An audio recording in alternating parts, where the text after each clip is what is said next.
शिल्प दाखवलं होतं. तुमचे एक गाववाले असतील म्हणजे कोळी पण गाववाले तुम्ही आठवलं. असं नाही चालणार. असं जर असेल ते आम्ही कळणारच. कोळी लोकांबद्दल जर बोलता तुम्ही त्यांचं शिल्प आठवलं.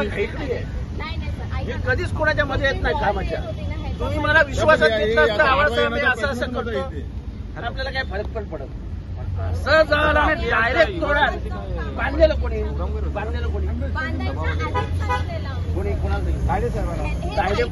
तायडे कोण आमचा बाप.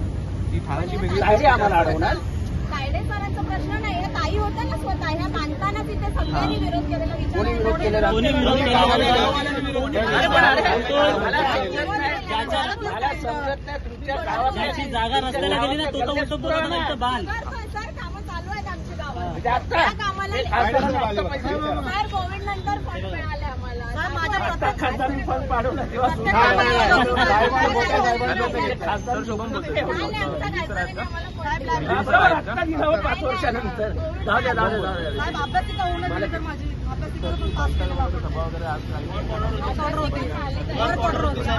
कोणी आलं त्या लोकांनी जाणवलं.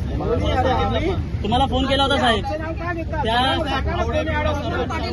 मग बोल ना तसं. भगवान पाटील कोण ट्रस्टचे अध्यक्ष साहेब. ते ट्रस्टच्या जागेत बांधत होते म्हणून त्यांनी अडवलं. म्हणजे आमच्यावर कसे प्रॉब्लेम करतात.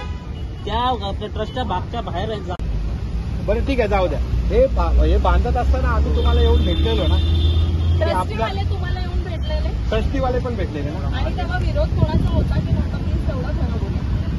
मला एक होता ना ट्रस्टीवाले भेटले म्हणजे ट्रस्टीची जागा आहे. तसं नाही सर. गावाचा एंट्रन्स आहे. ट्रस्टीचा पण तेवढा अधिकार आहे की नाही. मला सांगा तुमच्या तर सूर्यनगरचा एंट्रन्स मोठा करून घ्या ना. सर पण आमच्या गावाच्या एंट्रन्सचा पण आम्ही विचार करणार. तुमच्या गावाचं तुमचं गाव म्हणजे काही गावाला नाही काय. जागा मला कोण त्यांनी दिलेलं परमिशन. बंदरे सुद्धा इथे येऊन आले. ते बोलतात की माझी जागा गेली इथं आहे तुम्ही उभा राहा. आणि बरेचसे गावाले इथे मला लेटर आहेत माझ्याकडे त्यांच्याकडे की तुम्ही म्हणतो शिक्षणामध्ये एखादा काहीतरी वास्तू द्या आम्हाला असं आहे. आणि तायडे साहेबांना मी काल रात्रीच फोन केला. एक भिंत तोडण्याची तुम्हाला परमिशन माहिती दिली होती का तुम्ही त्या तशी. त्यामध्ये मला कुठलीही अशी परमिशन माझ्याकडे मागितली. तुम्हाला लेटर पण आलं ना गावातलं पोराच्या सह्याचं.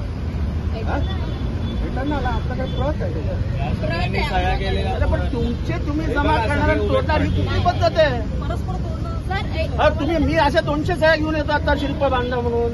वादच घालायचे असेल तर मी सगळं करतो. सर त्या स्कल्पचरचा त्या भिंतीचा काहीच इश्यू नाहीये. ती फक्त मध्ये येते. ते आम्हाला सांगायचं ना मध्ये येते आम्हाला मदत करा. आम्ही रितसर बोललो. सर ते मला सांगणार का तुमची भिंत काढून टाका म्हणून. आपण होता ना इन्व्हॉल्व.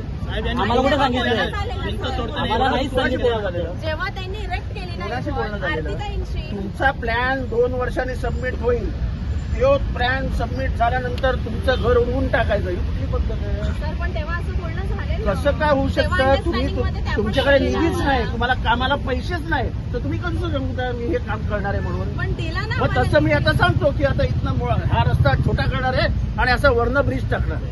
होईल काय बात करायची माहिती. पण ताई आम्हाला नसं सांगितलं तरी चाललं असं. पण आमच्या साहेबांना जरी सांगितलं साहेब बोलतात डायरेक्ट. काही वेडी माणसं होत का. बरं चाललं तरी चाललं असतं आम्हाला. तेव्हा अंडरस्टँडिंग मध्ये मला अंडरस्टँडिंग तुमची माहिती नाही. अंडरस्टँडिंग माझ्याशी करा. मला आत्ता फंड आला खासदाराचा. आमचे फंड येऊन मोकळे होऊन आम्ही गेलो पण पार झालो. एवढा फंड आला नसता तर एवढा सुधार झालाच नसता. तुम्ही फंड आलाय काम करा पण असं नका. असं नाही करा. दिस इज अनफेअर. आम्ही कधी तुमच्या कामाच्या मध्ये येतो का. डिसरिस्पेक्टफुल वाटलं असेल तुम्हाला. बट ती डिसरिस्पेक्टफुल नाही. You cannot take it in hand. I can understand what you are saying. But sir ते स्ट्रक्चर तसंच. माझं म्हणणं स्ट्रेट आहे. तुम्ही अर्धा फुटपाथ वापरा अर्धी जागा ठेवून. सर ते साईड वेजला लागू दे. जसं हा ब्रॉड झाला तसा हा ब्रॉड साईडला होऊ द्या ना. सगळ्यांची मध्ये कशाला पाहिजे साहेब. साईडला कुठे करणार तुम्ही. तिथे करा ना. तिथे करून देतात. तुम्ही तुम्ही सांगा.